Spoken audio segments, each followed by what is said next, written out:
You're listening to the Huddle Up Podcast with Chad Jensen and Zack Kelberman. Join Broncos Country's deep divers at milehighhuddle.com and sound off. And now it's time to drop some knowledge.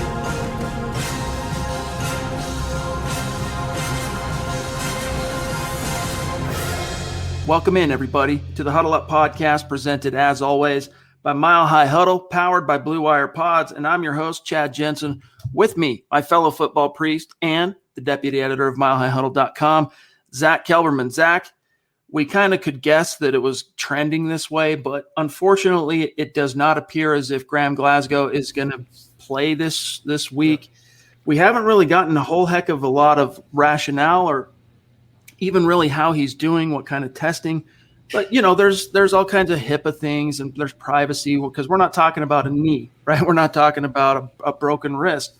We're talking about a man's ticker. And so maybe that's why they're playing it a little bit closer to the vest. But he's been in practice. He's just not practicing. So it looks like Netani Muti, right guard, this week.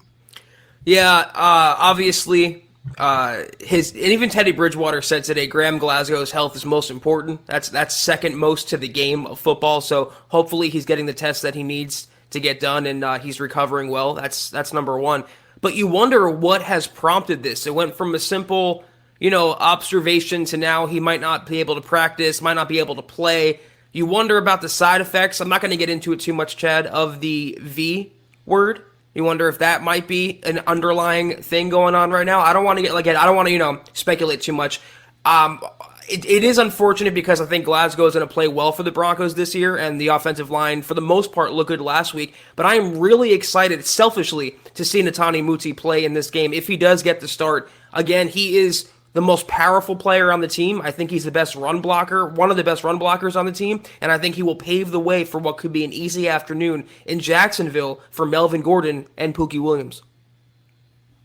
The Broncos need to get that ground game going. I'll dispense with some of the anticipation and say that right now. I mean, the Broncos, one of my keys to victory this week. I hate using, establishing the run as a key to victory because it's so banal. It's so obvious, right? But in this case in particular, man, if you can put the hurting to the Jacksonville Jaguars on the ground, you're going to loosen things up. That was something that, and obviously Netani Muti will play a huge part in whether or not that happens or not. But, Vic Fangio talked about this today. Actually, it was Pat Shurmur who talked about this today, Zach. That, hey, man, when we first started trying to establish the run against the Giants, wasn't working out too good. We just had to keep kind of chipping away. Every once in a while, we'd squirt through for 6, 7, 8. But mostly, initially, it was 3 yards in a cloud of dust until you get to the second half of that game and conditioning comes into play and will to win comes into play. And then what happens? Boom, Melvin Gordon for 70. So you want to see that happen hopefully a little bit earlier in this game. But either way, as long as they're able to really put it to him, that's going to take some pressure off Teddy. And not to mention the fact that the Texans last week ran hog wild on this barely there Jacksonville defense. Mark Ingram had, I think, 80-plus yards, and he had a touchdown. Phillip Lindsay had a touchdown out of Wildcat formation, by the way, Chad. This should be, again, I wrote about it today with Urban Meyer, the easiest opponent the Broncos will face all year. And they should be able to establish their will on the ground, wear them down, break their spirit, keep their foots on their neck, Chad. This could be a game where Pookie and Williams, not to get ahead of myself, they pop off for 100 apiece. By the way, we were tracking to be literally, both Zach and I were in the room right at 6 o'clock. It was my fault once again that we were late. Michaela from the top rope, the Duchess of MHH, the veritable royalty in the house with an extremely generous super. She says, help keep the lights on, priest. Depend on you guys for absolution. Hashtag MHH for life. We will provide that absolution and some answers to your burning Broncos questions because, yes, indeed, we are your football priests. And tonight, Zach, it is the Mile High Mailbag, so we're going to get to all that good stuff, see what's on your mind. But, Michaela, thank you so much. We are T-minus, 8, 9 days away from being able to meet you face-to-face. Can't wait, Michaela. I wanted to say thank you so much. I saw Christy, also the Queen, tweeted about that, the MHH meetup week 3. We can't wait to thank y'all face-to-face. Michaela, starting with you. You are the best. Thank you so much. Kiaka also Another one in the house with a very generous super. Thank you. Thank you for that, my friend. Another super that's going to be traveling, a superstar, I should say, traveling for the MHH meet and greet next week. He says, prayers up for Graham. Football-wise, we'll be better off with my Toko Natani. Hashtag Polly Powa, especially for the ground game. Love you guys. Hashtag Broncos Hui. Misha Loha Ohana. I wish I knew what that meant, but I am curious. What does that mean, Toko Natani? What is it? What is that? What is Toko? Let me know in the chat, Kiaka. It's the super is just worth it to hear you try to speak Hawaiian, Chad. I think the dialect there is not translating too well. Maybe Toko means like bro, means my brother Natani, but Kiaka, regardless, you're another one. I can't wait to see you, and I think it's 10 days from now, just to shake your hand, get you some liquid optimism for the game, and watch the Broncos beat the Jets together. Guys, lots more to get to before we dive right back into the chat and the content and see what's on your mind. We'll talk more about our keys to victory. Both Zach and myself have spent time this week checking out Jacksonville, kind of studying their tape from last week, personnel, all that stuff. We got a lot to talk about, including our keys to victory. But real quick, an update on where we stand in our stars giveaway on Facebook, and then we'll give you an update on where we're at on YouTube as well. We are at 39%. So here we are, Zach. We just barely crossed the halfway point of the month. We're at 39%. But we really didn't get this going in terms of helping everyone know this was happening till this is like day 8. So I feel good that we're going to get to the goal. And when we do, we're going to raffle off a Justin Simmons jersey, just like we did last month, but for Von Miller. And the people who are in the running for that raffle are those who contributed to the goal. And I'll show you who's on top real quick. There's the rankings for this month. All right. Mama Muti, still atop the hill. She's, for now, like if we did the drawing today, she would have the most tickets in the hat, followed by Michael Ronquillo. Appreciate you, brothers. Zeus McPeak there, going to have a lot of tickets in the hat. Randy Jones as well. Joshua Shadow, Travis Weber, Gary Leeds Palmer, Chris Hernandez, legendary, Howie Frickin' Day, the reigning winner of last month's giveaway, and Claude Riley with Pete Middleton just outside the top 10. So, guys, appreciate that. We'll do an update to see where things stand in tonight's stream, at least once in the middle of tonight's broadcast, and then we'll update it again, of course, tomorrow. But Zach, the star, we got to come up with like a catchier term for it on Facebook. I think we should just call them superstars, just like we do our YouTube community. That way, no wires are getting crossed. We need like a catchy, like the huddlers, but that kind of sounds sketchy and kind of weird. So we have to think of something more creative than that. Superstars works, I guess. All right, last thing here. Okay, as it relates to the giveaway on YouTube. All right, we've got some movement here. Michaela at number 1, Mark Langley at number 2, Zeus at 3, the Queen Christie at 4, and Seth Harmon, by virtue, as I suspected last night, of his super chat, jumped into the top 5. And then you got BG at 6, Casey Nickel at 7, Chris Hernandez at 8, Dale Rood at 9, Kiaka at 10, and Simon Kleiman as well. Naj, Kevin, appreciate all you guys. And as it relates to the superstars, last thing, okay, and then we'll get to some content here, is at the end of the month, we're going to take the top 5 superstars who finish, all right? Those are the 5 people who get their names, tickets in the hat, and they will also win a jersey, all right? Look at that, Chad. I was right. Toko is bro. I'm an honorary Hawaiian, right, Kiaka? Mahalo. I'm Hawaiian and Samoan. Bra is bro in Hawaiian slang. Yuso is Samoan for bro. Poly short for Polynesian. Yeah, that I knew. Broncos Hui is Broncos country. Hui. Okay. Did not know that. Let's see. We got a very generous super chat from Zeus. Man, blowing my, as you guys can see, I don't have much hair, but Zeus, you are blowing it completely off. Thank you so much, bro. As always. But have we been able to find out if Stu's going to be there next week? Stu, are you going to, has he said that up to this point? Hopefully you can make it, Stu. I mean, you're among the few that we definitely want to see, for sure. Thank you so much. Love you, buddy. Appreciate you.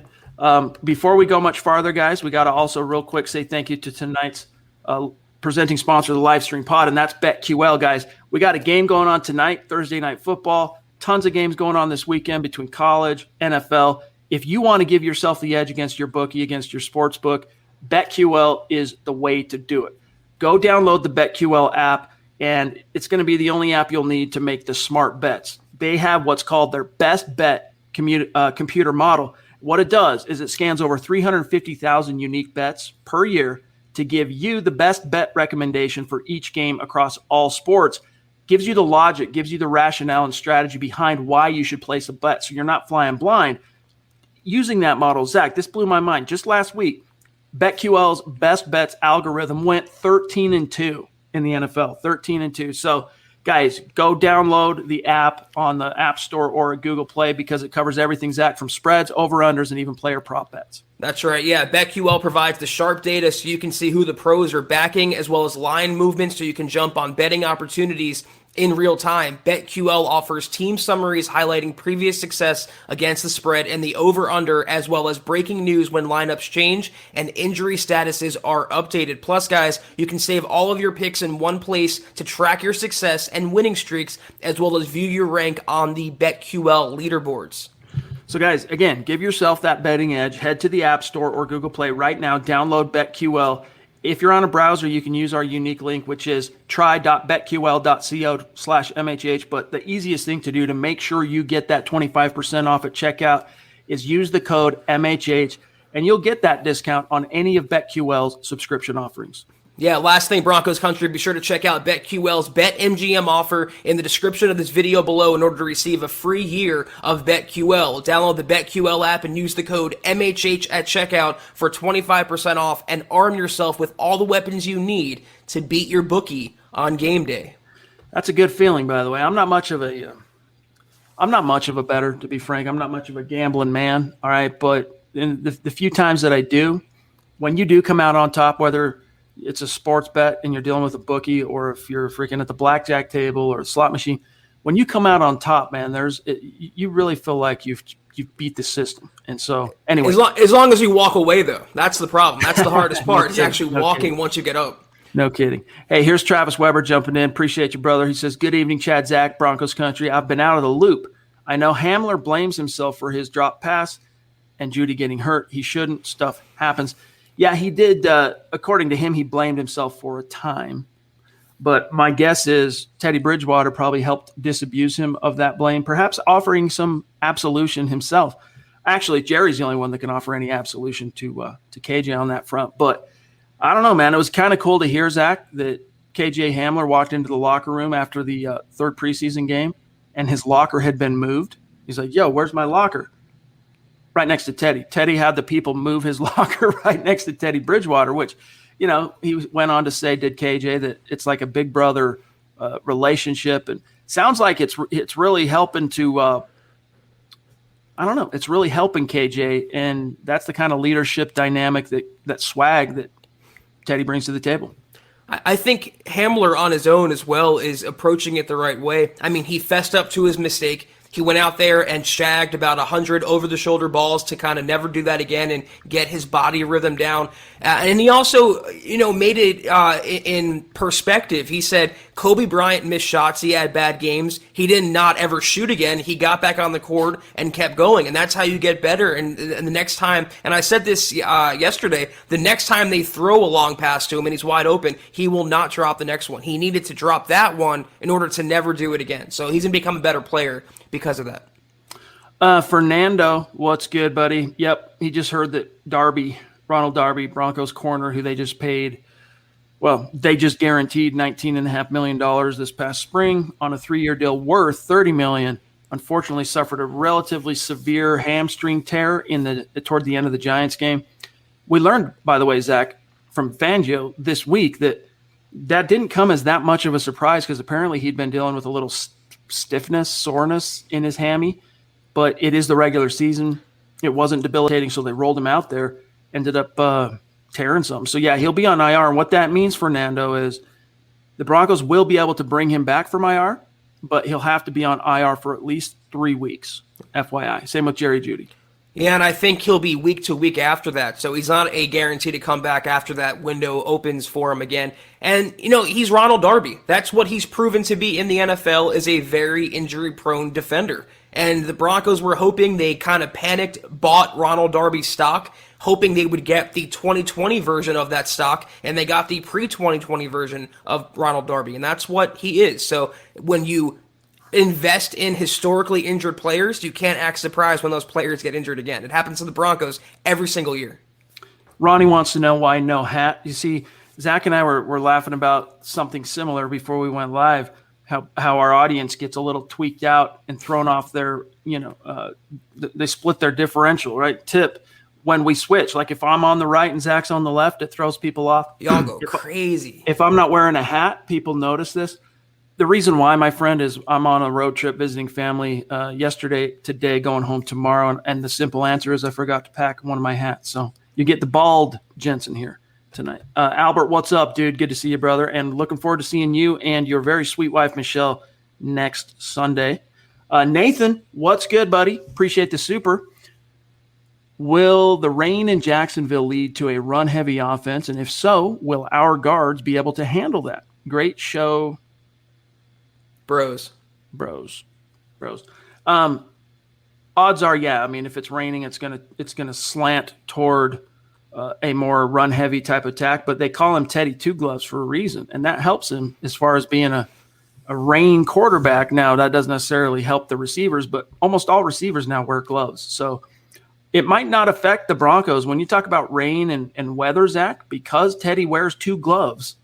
It might not actually be as impactful when they do run into weather as it might another quarterback.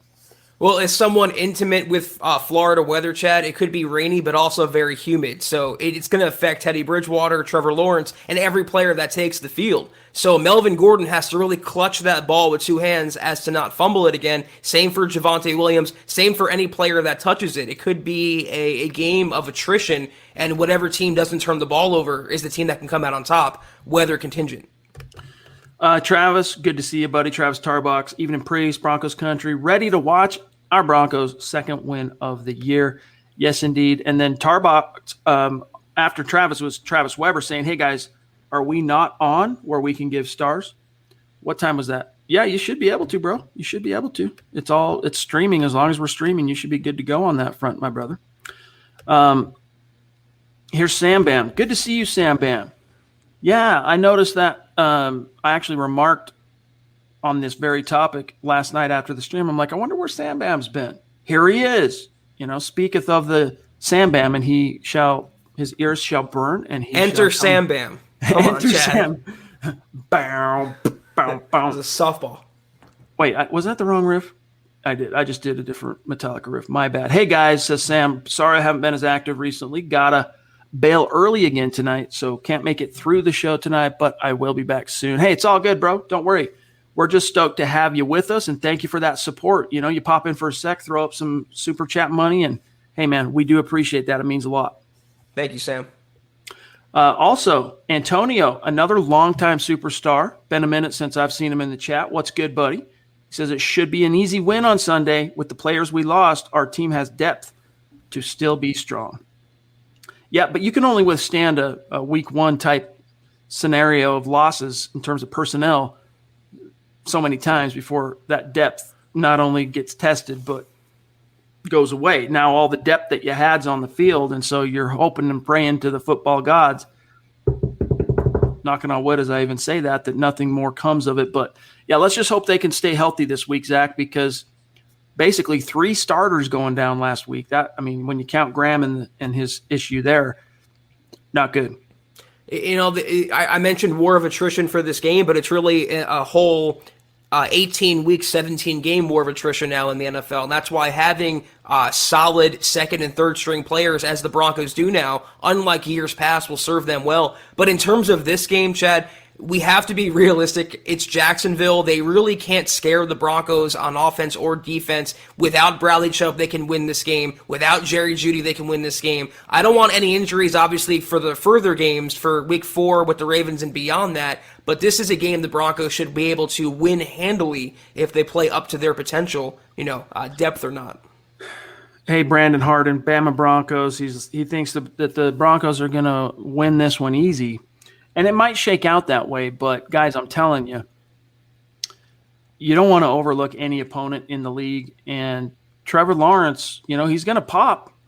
Could be this week. Do I expect it to be this week? Not necessarily. In fact, no, I don't. But this is the league, man. They're collecting paychecks too. And this was something that Pat Shurmur talked about today as well, Zach, that, I think he was kind of building up his opponent so as not to give them any bulletin board material more so than anything. But he said, hey, man, this defense is talented. And one thing that they bring to the table that is unique is their corners are long, which is true. And you lost Jerry Jeudy and that route running acumen to create that separation. So it wouldn't surprise me, Zach, to see C.J. Henderson's and that entire defensive backfield really try and get up and jam the Broncos wideouts and use that length and use that physicality.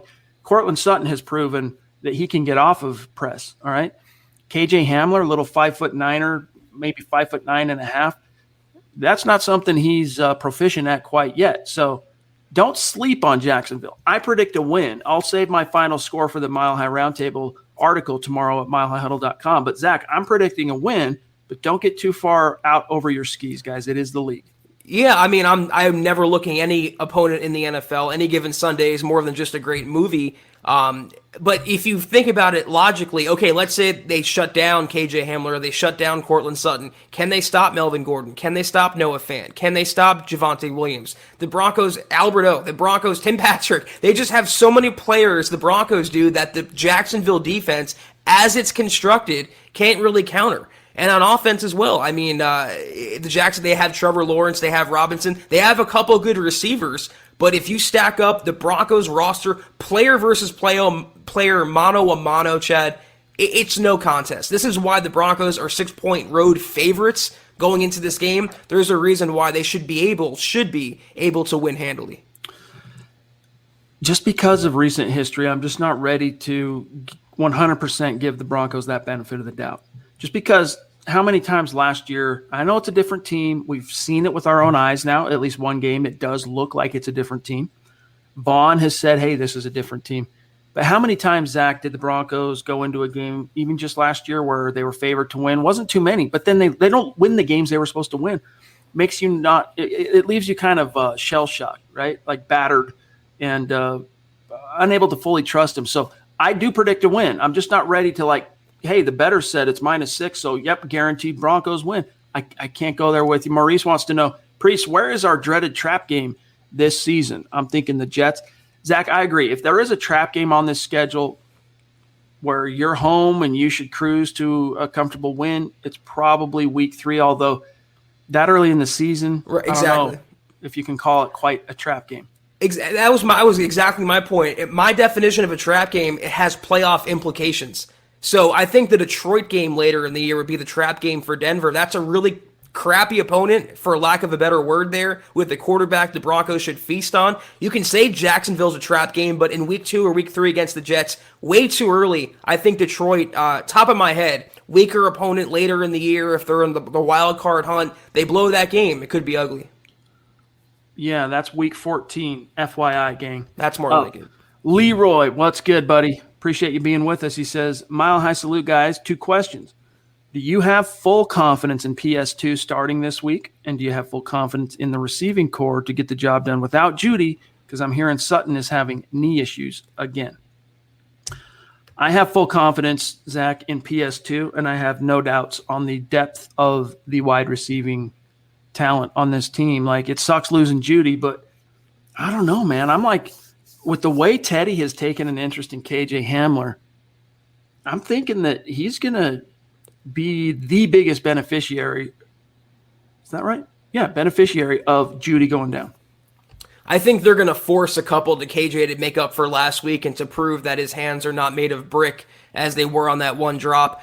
There's just so many weapons to go around, though, so I don't really know if Cortland Sutton is going to be the biggest receiver in week 2. It could be a game where they force feed Noah Fant. It could be a game where the running game gets going with Gordon and Pookie Williams. On defense, though, you really wonder. It's interesting. Jacksonville is not a great team, but they do have a nice collection of receivers with Chenault, Marvin Jones, and DJ Chark. They also have a tight end who I'm starting in fantasy this week named James O'Shaughnessy, who looked pretty good last week. So where do you use Patrick Surtain in that role? Do you put him on Chenault, the more of the possession guy with a big play threat? Do you put him on the tight end? Do you put him on the quicker guy like a Marvin Jones? Where they use Surtain, I think, will be telling to his short-term outlook in 2021. All right, let's see here. I want to get to as many true questions tonight as we possibly can. Hey, shout out real quick, though. Big Earn, what's good, buddy? Good to see you. Greg Smith also in the house. We got Dylan moderating on YouTube. This is great. Shane, thank you for the stars, my brother. We'll do a stars update here in about 5 minutes. Okay, we'll do an update. Michael, you the man, brother. You the man. Your hat should be coming to you anytime now. Anytime now. So you let us know once you receive that, my friend. And we want that pick. Zach Albert wants score predictions for the game. Should we break protocol and reveal score predictions now? I mean, it's our last pod before the game, so might as well. What do you got? My heart is there with you, Albert. 31-10, and a nice, easy. If that's, I think, a 3 touchdown. If my math is correct, victory. But like you said, Chad, you always have the letdown game in the back of your mind. You always have the same old Broncos in the back of your mind. It's going to go one of two ways, though. Either Denver will establish themselves as not the same old Broncos, not your brother's Broncos, or they will be, and they will fall into what you can call a trap game. But vice versa for Jacksonville. Everyone knows or should know about the tumult right now with Urban Meyer. He has had the most disastrous 8 months I've ever seen a rookie head coach have in quite a while. So either his team is going to further implode in week 2 after losing to the actively tanking Texans, or they're going to rally around that and use that as motivation, and maybe Urban Meyer is not as stupid as he comes across. I'm going to predict a Denver victory, but I'm going to keep it a little more low-key until proven otherwise. So I'm going to go 24-10. So that would be way under the total, right? Because the spread's -5 according to SI Sportsbook. Total points they expect to be scored amongst these two teams combined, 45.5. Here's a couple insights, and then I'll tell you what my score is. Denver and its opponent combined to score over 45.5 points. The current matchup's point total in 9 of 16 games last year. Jacksonville played 10 games last season in which the teams combined to score more than 45.5 points. These teams averaged a combined 39.3 points per game a season ago, 6.2 fewer than. I could go on here, but here's what I'm going to tell you. I think the Broncos are going to score some points. I don't think they're going to get into the 30s. I'm going to say this ends up being under the 45.5, and I'm going to say the Broncos win this one 27, similar to last week. 27-16 is what I'm going to say, Zach. I can see it for sure. That's right under the 45 mark, and it could be a game where the score, again, isn't indicative to how the game really went. Maybe Jacksonville gets some garbage time touchdowns and makes the score look closer, but I think, again, if they play up to potential, same thing we said this time last week, it should be a matchup where Denver runs away fairly easy from them. This is an encouraging statistic here, Zach. The Broncos scored 20.2 points per game last year. And you can say, well, hey, that was then, this is now, different quarterback. And there is some truth to that, Zach, but it's the same coordinator. All right, so there is some carryover. The Broncos scored 20.2 points per game last year, which was 10.6 points fewer than the Jaguars surrendered per matchup. So that bodes well for this team being able to maybe outstrip what I'm saying, 27, maybe cut into the 30s for the first time in a long time, because what was it, Zach? Last year when Drew Lock went off in Carolina, that Week 14 game, I think they got to 28 points, right? They didn't quite get over 30. I'm trying to remember the last time this team was over 30. It's pretty sad. But was it the Houston game? Maybe. I don't know. I feel like they got it last year, though. But if it rains as well, Chad, that could impact the score. It could be a lower scoring affair. So regardless, it doesn't matter whether they win by 1 or 21, 31, as long as they get that W, which they should. Merlot wants to know, is Bradley Chubb going to play? Melvin, is that you? I know. Here is what Fangio said. First of all,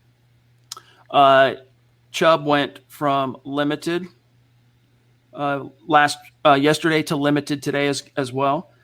When asked how he did in practice yesterday, because now the pressers come before practice, because now you're into the season rhythm, so they come and talk before that. I hate that, by the way. I do too. I freaking hate it. Chubb's here's what Fangio said, quote, he came out good. I'd say Chubb got about somewhere between 12 and 15 plays. He did the individual work. Hope to do a little more with him today and see where he's at on whether or not he's optimistic Chubb can return to play this week versus, where he was this time last week. Quote, I think last week this time I was still optimistic, but I think he's about the same. So no massive steps forward, Zach, in terms of him feeling better, which is a concern. Wouldn't surprise me if they sit him again this week. I wouldn't be surprised either because of Fangio's comments right after the Giants game where he goes, we hope he's back soon. That didn't scream to me like a guy who is going to definitely be back the next week. It could be a multi-week thing. And this is another situation where you can beat the Jacksonville Jaguars without Bradley Chubb. I mean, Cooper should be able to get home, of course, Von Miller, and this interior of the Broncos defensive line. This should be a game Shelby Harris takes over, earns his money. Draymond Jones starts to ascend to a Pro Bowl player. They do not need Bradley Chubb. I'd rather have him fully healthy for the stretch run. And if it means limiting him in week 3 as well, versus a Jets offensive line down their best tackle, so be it. So be it indeed. Okay, here's one from Andrew Baker, Zach. And as we grab Andrew's comment here, I want to flash a quick update on where we're at tonight on Stars with Michael Ronquillo at the top, throwing down. Thank you, bro. Travis Weber right behind him. Travis Tarbox, Zeus, Andrew Baker, whose comment we're going to grab here. Gary Leeds Palmer, legendary. Shane Daniels, thank you, brothers. James Grossman and Corwin Robinson. James Grossman and Corwin Robinson have really come on strong, I would say, Zach, the last, 3-4 weeks. So thank you, guys. We'll do one last update at the end of the show to see where we finished on Stars. Andrew, Zach says, gracefully placed my Vaughn jersey on my lazy boy last Sunday and haven't sat there or touched it yet. Ready to sit there and put it back on for our next win. Never had a game ritual, but going to start this one. Hashtag MHH for life. Hashtag Denver Broncos for life. Listen up, Broncos country. TickPick should be your first choice to buy football tickets because they save fans money by never charging any service fees ever. TickPick is the exclusive ticketing partner for the Huddle Up podcast and the Blue Wire Network. Denver Broncos football is finally back, and there's no need to exhaust yourself searching all over the internet to find Broncos tickets anymore because TickPick, that's TickPick, is the original no-fee ticket site and the only one you'll ever need as your go-to for all NFL tickets. TickPick got rid of all those awful service fees that the other ticket sites charge, which lets them guarantee the best prices on all of their NFL tickets. Don't believe it? If you can find better prices for the same seats on another ticket site, TickPick will give you 110% of the difference in the purchase price. That's right, guys. When we were searching for tickets for the MHH meet and greet for week 3 at home, Broncos versus Jets, TickPick had us locked down. So visit tickpick.com/huddle today and use the promo code HUDDLE to save $10 on your first order of Broncos tickets. Zach, at any point in your fanhood, all right, did you have pregame rituals? I don't think I had something that I did every single Sunday. Certainly not anything I could share on camera chat. I do remember, though, in a previous life, I was watching a playoff game, and I had a puppy at that time, and she had a little ball that she played with. I picked up that ball. They scored. I did not put that ball down for 3 hours. I was walking around with a slobbery dog ball in my mouth. So, no, in my hand, not my mouth. Yeah. So I am superstitious. I can't remember any weekly superstition that I had to do, though. What about you? I definitely was superstitious. I would consider it bad luck for my team if I wasn't wearing team colors on game day. If I got, as I got older, that kind of dimmed a little bit, but I still made sure I still made sure I was wearing team colors. Used to be it was a jersey no matter what, then it was team colors. But Zach, the greatest, I think, movie that showcases how much ritual magic, psychologically fans go through is Silver Linings Playbook. When you have the Robert De Niro character, the dad in that movie, and his weird little OCD rituals he would do when the Philadelphia Eagles were on, pointing the remote controls in a specific way. Just very weird, but it's true. Great movie. Are one of my favorite movies, by the way. There are probably millions of fans, sports fans across this country that do very similar things. And is it crazy? Yes, it is crazy. I'll admit I've been a little bit lunatic when it comes to sports, but let me tell you, I would not be here today talking to you on this microphone in this front of this camera if I wasn't a little bit crazy. What is fan short for? Fanatic. So if we don't do fanatical things, we're not truly fans. That's how I look at it. Scott. Tommy, he says, which Jacksonville wide receiver has the best game Sunday? Is it going to be big play dependent, or do you see them targeting a specific receiver? I don't know, man. I mean, Zach, I don't want to disrespect Marvin, but he doesn't really scare me that much.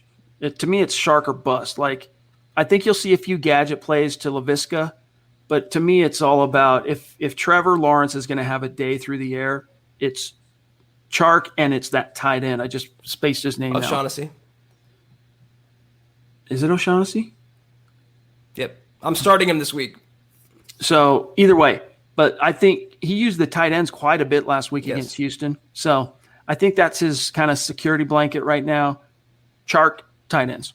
Every young quarterback loves their tight end, and we all know how bad the Broncos historically have been against tight ends. So, again, if game flow dictates where Jacksonville is down 3 touchdowns in the fourth quarter or the second half, they're going to be pass happy, and it could be funneling targets to his receivers. This is not sacrilegious. I had a bad drafting experience with receivers. I have to start Marvin Jones this week, and I picked up O'Shaughnessy this week. I think Jones will be a benefactor depending on the matchup. Kyle Fuller did get beat last week, Chad. So if Fuller matches up against Jones, I can see Jones maybe streaking down the sideline. But I'm with you. I think the tight end is going to be the guy he goes to the most. As I grab Tommy here, quick message to John Teeter. John, don't worry about it, bro. We're just glad to have you with us. You don't feel like you have to throw money at the show every time you're in a live. Don't feel that way, buddy. We're just stoked to have you with us, okay? Tommy says, Timmy P, was one of the most picked up wideouts in fantasy. And then he says, and I think Hamler outperforms him, absent Judy. I do too. I think in the final analysis, Hamler will have outproduced Patrick while Jerry is recovering. But Zach, think about this. Patrick, 4 receptions, I want to say it was 40-something yards, and a tutty. Should have had 2. There was one play in particular, all right, if you wanted to pick nits in Teddy's performance last week, where he booted outright, and it was in the red zone, and he had Timmy Patrick in the corner of the end zone coming from across the formation, wide open. It was that play where he instead went to dump it underneath to Noah, and it got tipped and batted down. If he would have just saw Timmy and put air on it, that ball doesn't get tipped. It's a tutty, and he has 2 scores. So maybe I'm completely out of my mind here, and it's going to be the Sutton-Tim Patrick show, and Hamler's coming in thirds there, maybe fourths behind Fant. But I don't know. KJ and Teddy have a bromance going on here. Yeah, you have to wonder, though, what is the receiver that suits Bridgewater the most? And I think him being the safer guy, he would want the reliable guy. And Tim Patrick is as reliable as they come. I mean, you look up reliable in the dictionary. I know it's cliche, but you'll see old Timmy Patrick's face right there. KJ could be a situational threat where they get him open deep. I'm holding firm to the belief early on in the game they're going to run a 9 route with KJ and try to get him that ball and make up for the one he dropped last week. So, Tim Patrick's always going to be reliable in the red zone. Cortland Sutton, Noah Fant, and Alberto as well. What surprised me was the tight end usage in week 1. They were utilizing actually all 3 of them. So it might be where Noah Fant breaks open against this, again, barely there, Jaguars defense. Dave Bingaman, what's going on, buddy? Good to see you. He says, hey, didn't Vic Fangio say Patrick Surtain would step into Darby's role? I think he meant it literally. Yeah, he's going to immediately be the other outside boundary corner. They're going to have to come up with a new solution for their dime packages. And what he told us today, in fact, did Fangio say, is it's going to, when they do run dime, they're rotating in right now Caden Stearns, the rookie safety, and Nate Hairston, the corner, who they promoted off the practice squad whilst Darby is recovering. Yeah, that could be a problem. I'm not the biggest Hairston fan. I would run more nickel, but you're just trying to survive until you get maybe Michael O back or Sang Bassey back or Ronald Darby back in 3 weeks. Hopefully not longer than that. But Pat Surtain will be moved around. But I'm interested to see who he's going to cover in this game. Will it be Shark, Chenault? Will it be Marvin Jones? Or will it be the tight end? It'll be interesting. Dylan, good reminder. The best birthday present he could get is the Denver Broncos on Sunday, bringing home a dub. We'll be sure to give you a nice birthday send-off on Sunday night. Trust on that, my brother. Okay, where are we at? We're at 38 minutes. Okay, we're doing pretty good here. Albert is a very pious Broncos fan. All right.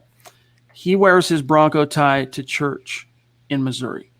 Think about that. He's in Chief territory, and when he goes in on Sundays, he's rocking his Broncos tie. That's a dedicated, hardcore, passionate fan right there. That is, Albert. You are the man. Chad, I am watching, though, not to break away from the topic. Right now, the game is the Giants and the Washington football team. The Giants look really good, and Saquon Barkley just ripped off a long run. So everyone kind of poo-pooing the Broncos, commanding victory. It might be a little more merit than you thought there, because the Giants are a pretty good team, and they're taking it right now to Washington. Here we have the mysterious Mark from Georgia. We knew last night, in our heart of hearts and gut, this was Mark Langley. It was confirmed for real today on the phone. I talked to him. He says, "What's up, my guys? Chad, good talk. Always a pleasure. And Zach, you're the man." Okay, that was too long. I'm out of breath. Hashtag. So, yeah. Hey, dude, it was good chatting with you. Good catching up. Appreciate the support as always, brother. Mark, you're the man. I mean, for all that you've done, all that you continue to do, how supportive you are, how much you make us laugh, you are the man, for real. Thank you. I'm seeing some of these rituals that fans are talking about here, like Claude says, "I always had to shower and shave right before the Broncos would play. Then I'd put on my Champ Bailey jersey. LOL. If I missed a step, we were doomed to lose." I think you missed the other S, Claude. I know. I thought that exact same thing, bro. I thought that exact same thing. Savage Boy Kev on Twitch. What's good, bro? He says, KJ Hamler. We're not talking about the king from Shakespeare here. We're talking about Hamler, not Hamlet. Blaming himself on the heyday Judy injury. Wow, your phone hates you. Shows how connected and how much chemistry this Broncos team has. Yeah, dude, I think that's true. I think this team, they went through the refiner's fire last year. You could even throw in 2019, right, as far as going through it together and building that chemistry and bond, because you had Kareem there with Simmons, and in 19 you had Vaughn, but you didn't have Chubb, and then 20 you had Chubb, but you didn't have Vaughn. And now I think what it took, Zach, to really kick this into the stratosphere as far as that cohesion, was the quarterback. And Teddy, so far from a leadership perspective, has really glued this team together. And so long as that his play on the field is commensurate with what he's doing as a leader, I think it can only continue to pay dividends for this team. And look, the Broncos can't afford, Zach, to rest on any 1-0. We beat the Giants on the road laurels, because the entire AFC West started 1-0 last week. So it's, you got to keep it rolling. You got to keep your foot on the pedal for sure. And if you don't believe us about Teddy Bridgewater's leadership, there's a video the Broncos put out on Twitter where it was a very candid sideline conversation with Von Miller and Teddy Bridgewater. And Von said, "We needed this. We haven't had this leadership since 18, not 2018. That would be Peyton Manning." So it's actually a huge, huge, huge boon for the locker room and the offense and everyone on the team to have someone like Teddy in there. And it's been as advertised so far through week one. So let's do really quick here, Zach, since we are running out of time. Guys, any other questions, comments, supers, stars, get them in the chat now, because we only have a few more minutes left here. But let's take a second here and pivot and take a look at this opponent and compare across the different statistics. Now, it's only one game, so sample size bias here is most definitely in effect. But the Broncos are now, through 1 week, a top 5 time of possession team, which is really cool. They were on the field a lot, and that always bodes well for a team. Turnover margin, Broncos have yet to they're 0. So they did turn it over, but they also took it away. So in the turnover margin, they're still static at 0. Whereas the Jags, they're -3 in the turnover differential. And in time of possession, they proved to be last week one of the worst teams of the opening week in staying on the field. And, you had a lot of drops. You had a lot of turnovers. It wasn't a great day at the office for Urban Meyer, or a great debut for Urban Meyer in Jacksonville, but it was only 1 week, Zach. And look at these offensive comparisons. The Broncos are top 10 in their yards per game through the first week. I mean, we're not used to seeing these green. Remember what green means on these sheets? These are the press release packs that the Broncos send out to us. This is the same stuff that like the television broadcast folks get, so that they have this information like right in front of them when they're doing a live call on the air.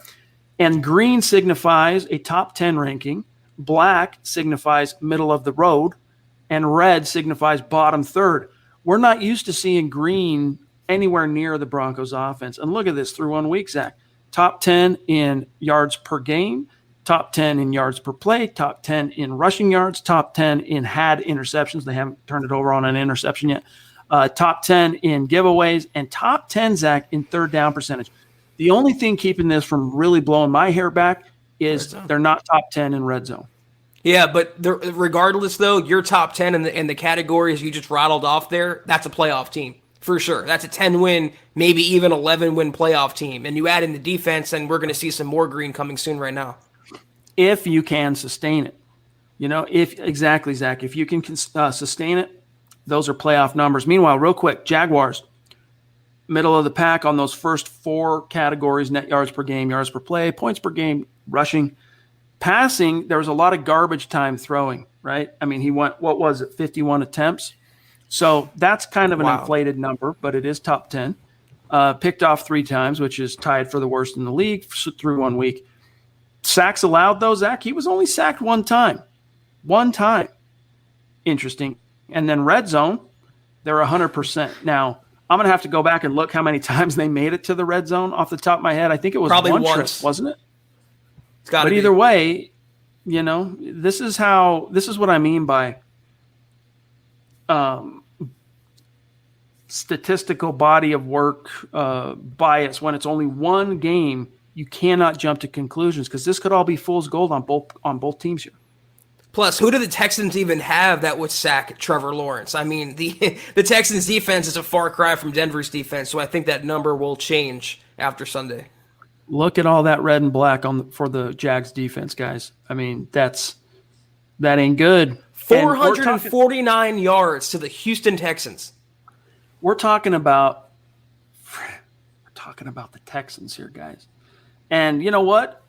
Tyrod Taylor looked surprisingly good. Like, that's one of the best performances I can remember from him in terms of like prolific production.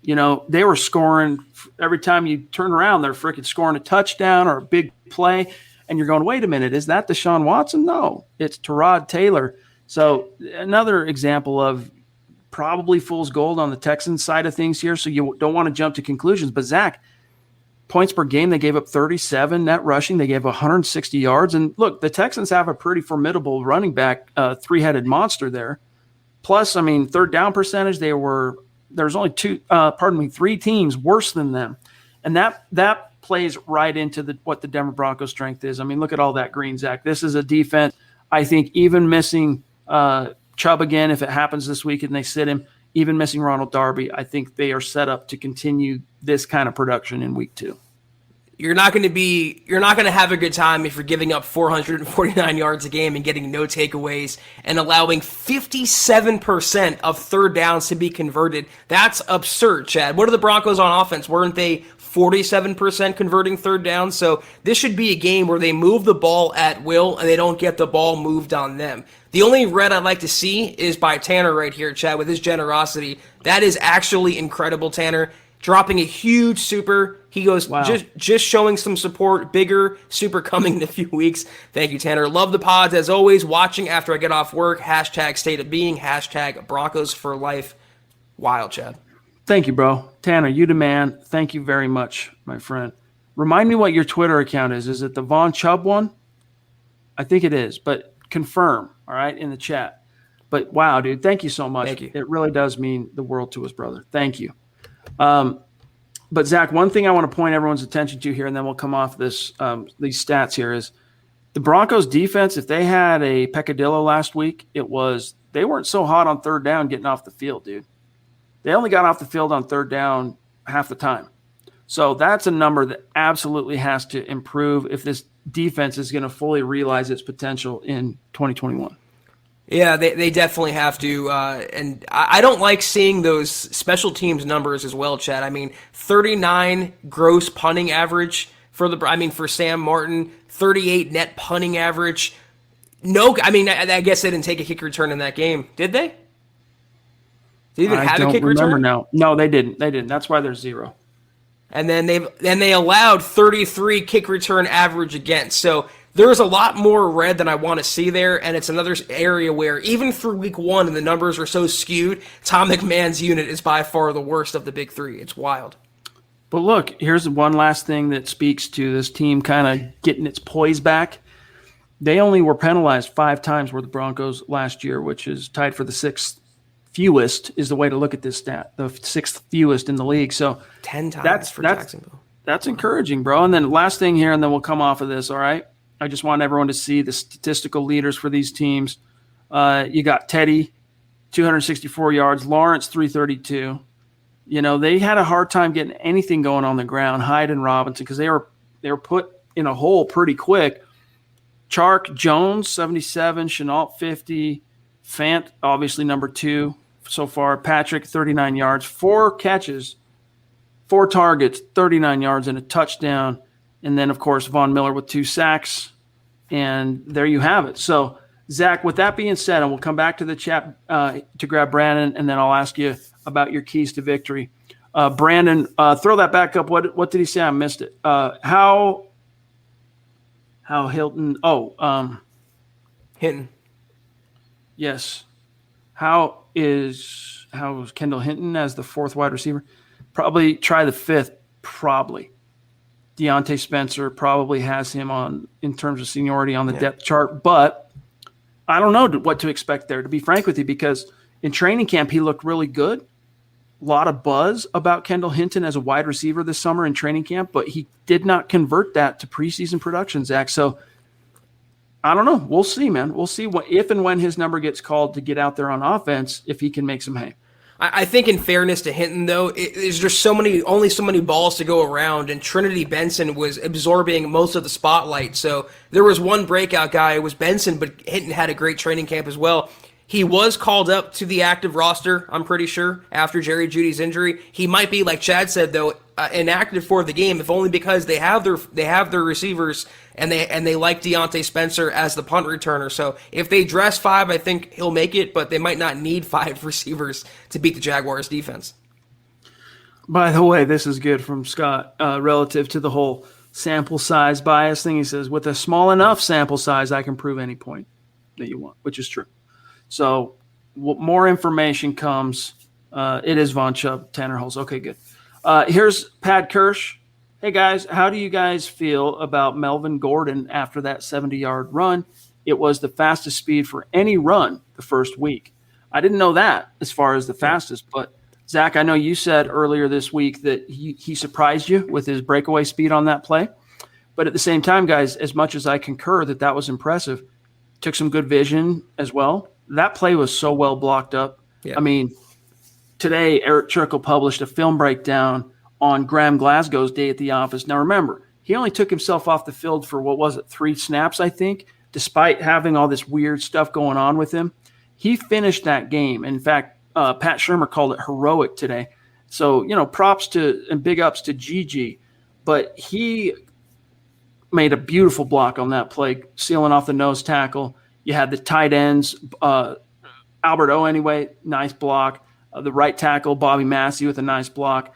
But it takes more than just a good blocking scheme. That back has to see the hole, hit the hole with alacrity, and then have the vision once you get to that second level to do the rest. And then, of course, you had the Jets. So props to Melvin Gordon. We loved seeing it.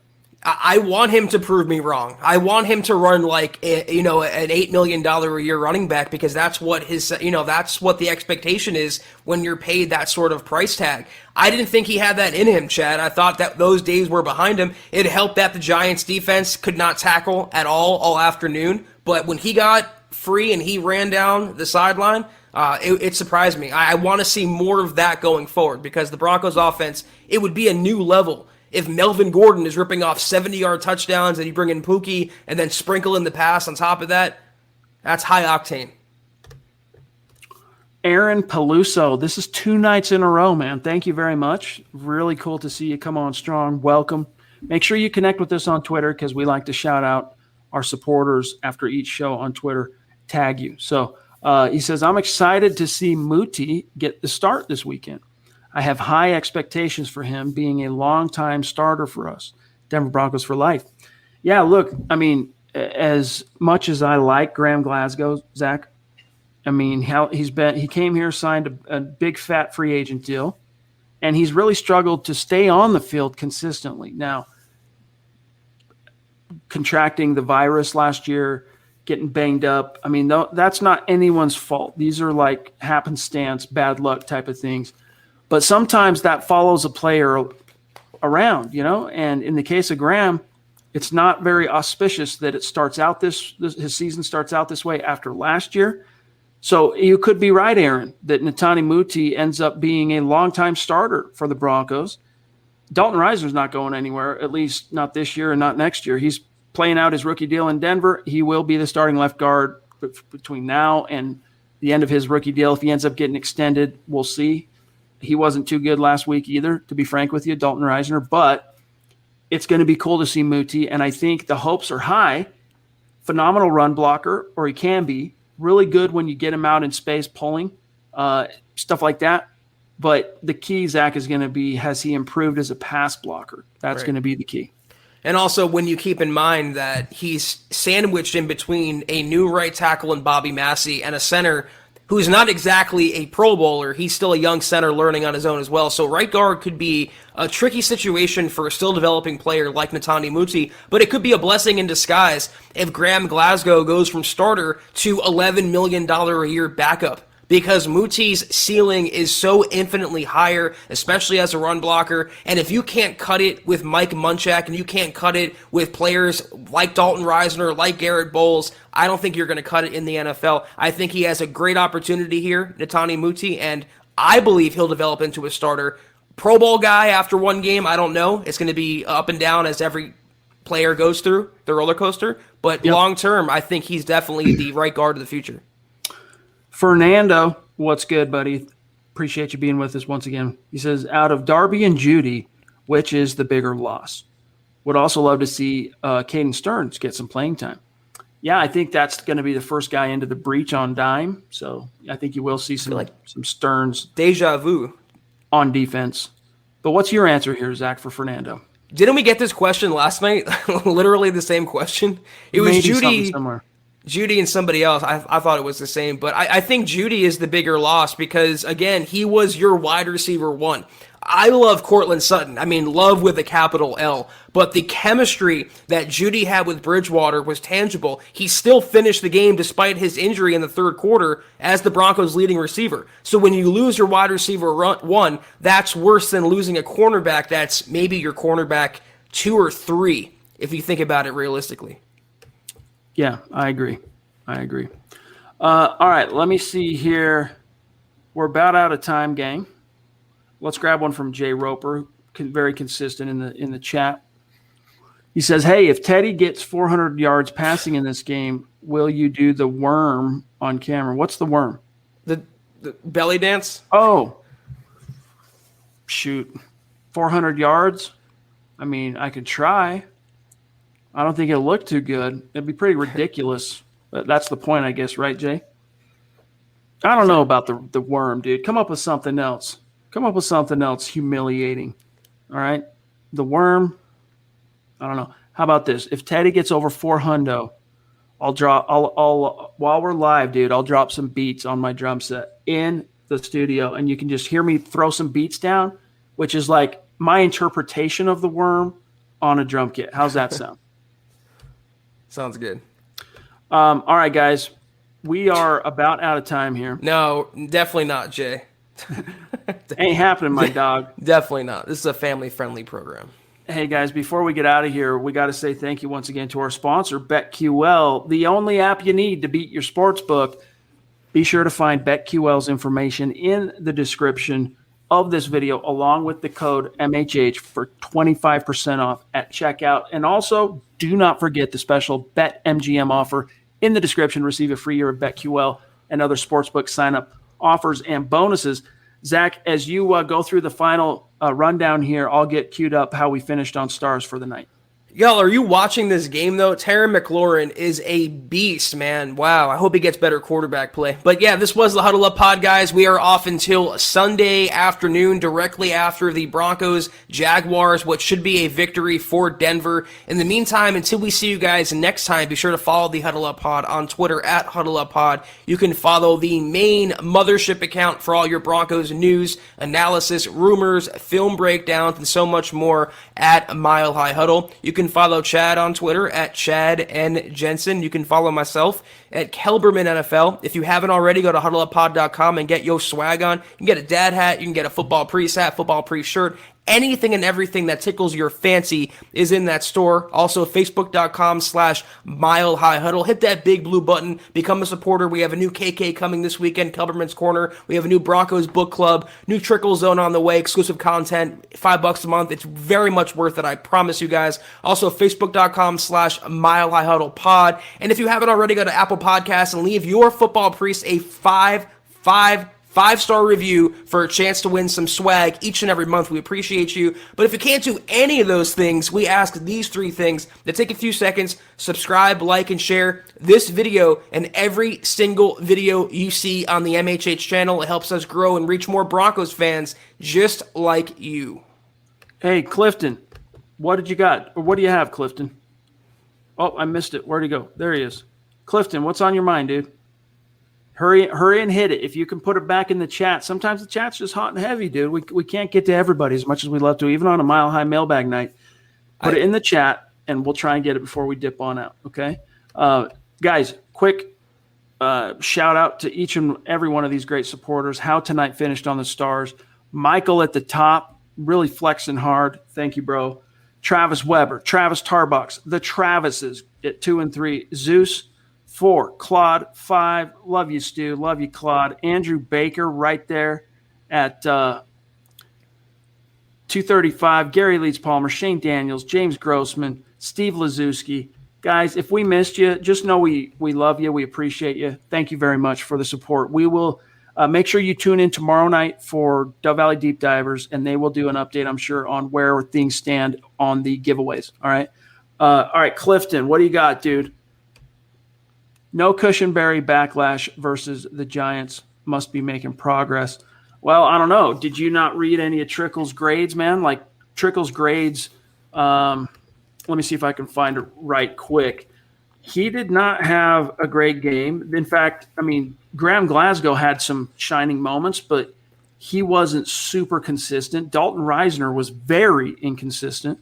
And here's the blurb on here's the blurb. Now, really quick, the way it works on Trickle's grades, he's been doing this for 9 years, okay? Perfecting his grading system. How it works when he goes to break down the film and grade players, snap by snap, each player starts with a grade of 50. And with each positive play, the grade climbs. Each negative play, it drops. All right, so with that being said, let me find where Cushenberry fell real quick. To give you some, here's what he said. So he finished with a grade of 45.5. So he dropped below. Quote, "It was a disaster when Cushenberry was left in a one-on-one situation against the Giants' D-line. Thankfully, that didn't happen often, and more often than not, he was helping on double teams. But one thing is clear. Cushenberry has to get stronger for the NFL because he cannot handle power from defensive linemen." So there you have it, all right? Hopefully he continues to improve. There wasn't anything super gnarly, Zach, from Cush that jumped off the screen watching that game, but definitely room for improvement. You know what's not gnarly is watching Daniel Jones play football. He is such trash, Chad. I think the offensive line as a whole played pretty well, and I'm giving Cushenberry and Reisner mostly a pass. That front seven, again, for New York, they have Dexter Lawrence, they have Leonard Williams. It's not an easy front seven to go against, and I think Cushenberry more than held his own in run blocking and pass blocking. That's a starting five that will only get better as the year goes on, assuming they stay healthy. Clifton, if you want to capture our attention, you got to ask a question. All right. If you just want to drop takes in the chat, start your own podcast. If you want us to answer something, put it in as a question. All right, guys. All right. Love you. Take care. We're out for tonight. Dove Valley Deep Divers tomorrow night. Kelberman's Corner Sunday. Broncos Book Club Saturday. The Trickle Zone Saturday if you are Facebook supporters. We'll see you guys soon. Much love and respect.